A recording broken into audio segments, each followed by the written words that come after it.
আৰ্মিয়ে মোৰ ভাতৃক এনকাউণ্টাৰ কৰি মাৰি পেলালে। মই প্ৰতিশোধ ল'বলৈ আহিছোঁ। যদি সহায় কৰে মোৰ হাতত এনে এক প্লেন মজুত আছে, আৰ্মিৰ চেক পোষ্ট উৰাই দিব পাৰি। এয়াই আছিল আৰম্ভণি। এনেকৈয়ে দুসপ্তাহৰ ভিতৰত হিজবুল মুজাহিদিনৰ 2 সন্ত্ৰাসবাদী আবু তাৰা আৰু আবু সাজাদৰ বিশ্বস্ত হৈ পৰিছিল ইফতিকাৰ নামৰ এজন যুৱক। ছবিগৃহত এতিয়া চলি আছে ধুৰন্ধৰ নামৰ ছবিখন। মুক্তিৰ পিছতে বক্স অফিচতো খলকনি লগাইছে ছবিখন। দৰ্শকে একেমুখে প্ৰশংসা কৰিছে ছবিখন। এটা সত্য ঘটনাৰ ওপৰত প্ৰতিষ্ঠিত এই ছবিখনত অভিনয় কৰিছে ৰণবীৰ সিং। এই ছবিখনত ৰণবীৰ সিঙক ধুৰন্ধৰৰ ৰূপত দেখিবলৈ পোৱা গৈছে। একেবাৰে ৰাফ এণ্ড টাফ মুড। সেইদৰে ৰিয়েল লাইফতো আছিল এজন ধুৰন্ধৰ, যি ৰিয়েল লাইফৰ জনতকৈ অধিক ৰাফ এণ্ড টাফ। সন্ত্ৰাসবাদী শিবিৰত দুসপ্তাহ কটোৱা, ভাতৃক কৰা এনকাউণ্টাৰৰ প্ৰতিশোধ ল'বলৈ অহা ইফতিকাৰ কেনেকৈ হৈ পৰিল দেশৰ গৌৰৱ। আজিৰ আমাৰ বিষয় ৰিয়েল লাইফৰ ধুৰন্ধৰ।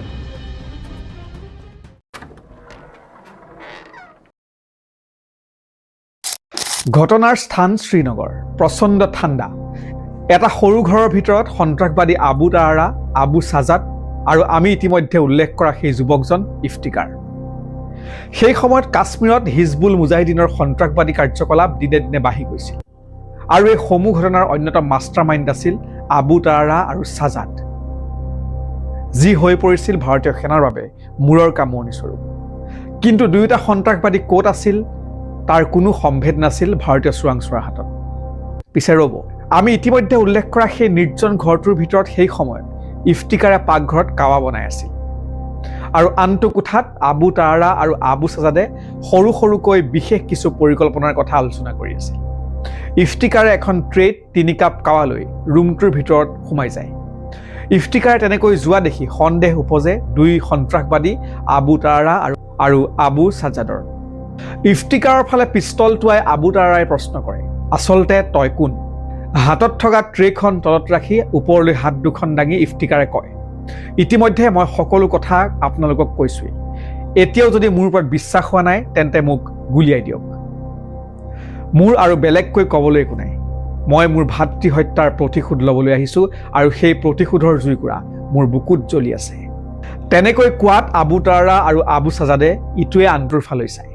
তেনে সময়তে ইফতিকাৰে আৰু দেৰি নকৰিলে। লগে লগে নিজৰ আচল চেহেৰা দেখুৱাই কঁকালৰ পৰা পিষ্টল উলিয়াই আৰু দুয়োটা সন্ত্ৰাসবাদীৰ বুকুত বহুৱাই দিয়ে গুলী। লগে লগে মাটিত ঢলি পৰে আবু তাৰা আৰু আবু সাজাদ। পিছে এয়া কোনো হিজাবুল মুজাহিদিনৰ আভ্যন্তৰত চলি থকা কাজিয়াৰ পৰিণতি নহয় আৰু তেওঁ কোনো সন্ত্ৰাসবাদীৰ লিংকমেন হ'বলৈ অহা ইফতিকাৰো নহয়। ইফতিকাৰৰ বেশত সন্ত্ৰাসবাদীৰ ভাৰত বিৰোধী কাৰ্যকলাপ আদিল কৰা এইজন হ'ল ভাৰতীয় সেনাৰ মেজৰ মোহিত শৰ্মাৰ এক ছিক্ৰেট মিছনৰ সঁচা কাহিনী, যি নিজৰ জীৱনকো তুচ্ছ জ্ঞান কৰি দুধৰ্ষ সন্ত্ৰাসবাদী সংগঠন হিজবুল মুজাহিদিনৰ কেম্পত দুসপ্তাহ কটাই সমগ্ৰ পৰিকল্পনাৰ উমান লৈ এনেদৰে 2জন সন্ত্ৰাসবাদীক শেষ কৰি পেলায়। অশোক চক্ৰ বিজেতা মেজৰ মোহিত শৰ্মাৰ কাহিনী এয়া। 1978 চনৰ হাৰিয়ানাত জন্ম হৈছিল মোহিত শৰ্মাৰ। ঘৰত মাতিছিল চিন্তু নামেৰে।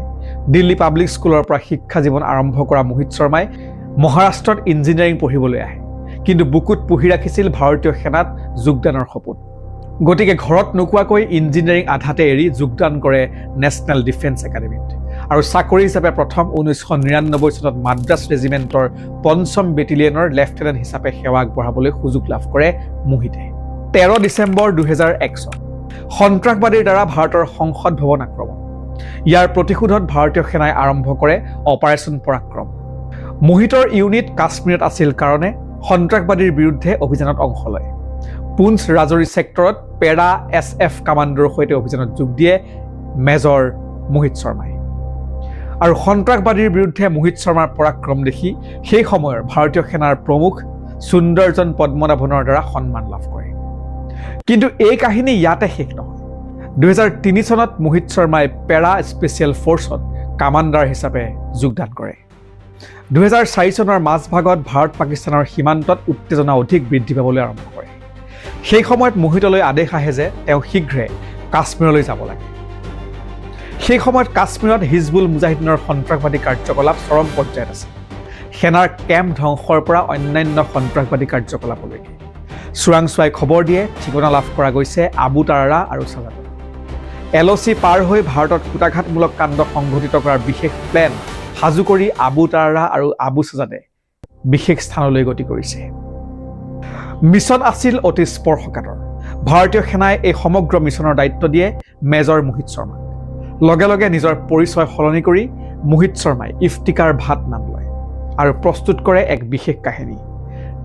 নিজৰ বেশভূষা সলনি কৰে, দাড়ি দীঘল কৰে, কণ্ঠস্বৰ সলনি কৰে আৰু ইফতিকাৰৰ নাম লৈ ভাতৃহত্যাৰ পুতক তোলাৰ অচিলাৰে 2 সন্ত্ৰাসবাদীৰ কাষ চাপে মেজৰ মোহিত শৰ্মা। সেই সময়ত ইফতিকাৰে পাকঘৰত কাৱা বনাই আছিল আৰু আনটো কোঠাত আবু তাৰাৰা আৰু আবু ছাজাদে সৰু সৰুকৈ বিশেষ কিছু পৰিকল্পনাৰ কথা আলোচনা কৰি আছিল।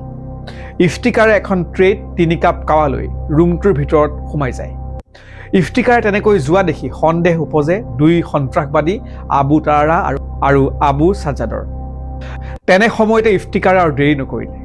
লগে লগে নিজৰ আচল চেহেৰা দেখুৱাই কঁকালৰ পৰা পিষ্টল উলিয়াই আৰু 2টা সন্ত্ৰাসবাদীৰ বুকুত বহুৱাই দিয়ে গুলী। কিন্তু এইটো মিছনেই মোহিত শৰ্মাৰ অন্তিমটো মিছন নাছিল। 2009 চন 21 মাৰ্চ জম্মু কাশ্মীৰৰ কুপৱাৰা অঞ্চলত কেইজনমান সন্ত্ৰাসবাদী লুকাই থকাৰ খবৰ লাভ কৰে ভাৰতীয় চোৰাংচোৱাই। মেজৰ মোহিত শৰ্মাৰ নেতৃত্বত লগে লগে সেই সন্ত্ৰাসবাদী কেইজনৰ সন্ধানত ভাৰতীয় সেনাৰ এটা দলে অভিযান আৰম্ভ কৰে। সন্ত্ৰাসবাদী কেইটা লুকাই আছিল এক উচ্চ স্থানত আৰু সেই স্থানৰ পৰাই ধাৰাসাৰ গুলীচালনা কৰিছিল। গুলীবৰ্ষণত দলৰ 4জন জোৱান গুৰুতৰভাৱে আঘাতপ্ৰাপ্ত হয়। কিন্তু মেজৰ মোহিত শৰ্মাই নিজৰ জীৱনক তুচ্ছ জ্ঞান কৰি তেওঁলোকক নিৰাপদ স্থানলৈ লৈ যাবলৈ সক্ষম হয় যদিও সন্ত্ৰাসবাদীৰ গুলী তেওঁৰ বুকুত লাগে আৰু এনেকৈ গুলীবিদ্ধ অৱস্থাতেই 4জন সন্ত্ৰাসবাদী শেষ কৰে মোহিতে। পিছত আৰ্মি হাস্পতাললৈ লৈ যোৱা হৈছিল যদিও অত্যাধিক ৰক্তক্ষৰণ হোৱাৰ ফলত দেশৰ বাবে শ্বহীদ হয় এইজন মেজৰ মোহিত শৰ্মা। শ্বহীদ হোৱাৰ সময়ত মোহিত শৰ্মাৰ বয়স আছিল মাত্ৰ 31 বছৰ। অতুলনীয় সাহস আৰু বীৰত্বৰ বাবে ভাৰত চৰকাৰে মেজৰ মোহিত শৰ্মাক অশোক চক্ৰ সন্মানেৰে সন্মানিত কৰে। আৰু এইজন মেজৰ মোহিত শৰ্মাৰ সঁচা কাহিনীৰ কিছু স্পৰ্শ বৰ্তমান ছবিগৃহত চলি থকা ধুৰন্ধৰ ছবিখনত পোৱা গৈছে বুলি বহুতে ক'ব খোজে। মোহিতৰ পৰিয়ালে দাবী কৰে তেওঁলোকৰ সন্তানৰ বীৰত্বৰ পৰা অনুপ্ৰাণিত হৈ ছবিখন নিৰ্মাণ কৰা নিৰ্মাতা গোষ্ঠীয়ে এবাৰ হ'লেও তেওঁলোকৰ অনুমতি ল'ব লাগিছিল। পিছে যিয়েই নহওক, ৰিয়েল লাইফৰ এইজন ধুৰন্ধৰৰ সঁচা কাহিনী আজি আপোনালোকৰ মাজলৈ লৈ আহিলোঁ। ভিডিঅ'টো চাই কেনে পালে জনাব আৰু পৰৱৰ্তী ভিডিঅ'ত পুনৰ আপোনালোকক লগ পোৱাৰ প্ৰতিশ্ৰুতিৰে আজিলৈ ইমানতে সামৰিছোঁ। ধন্যবাদ।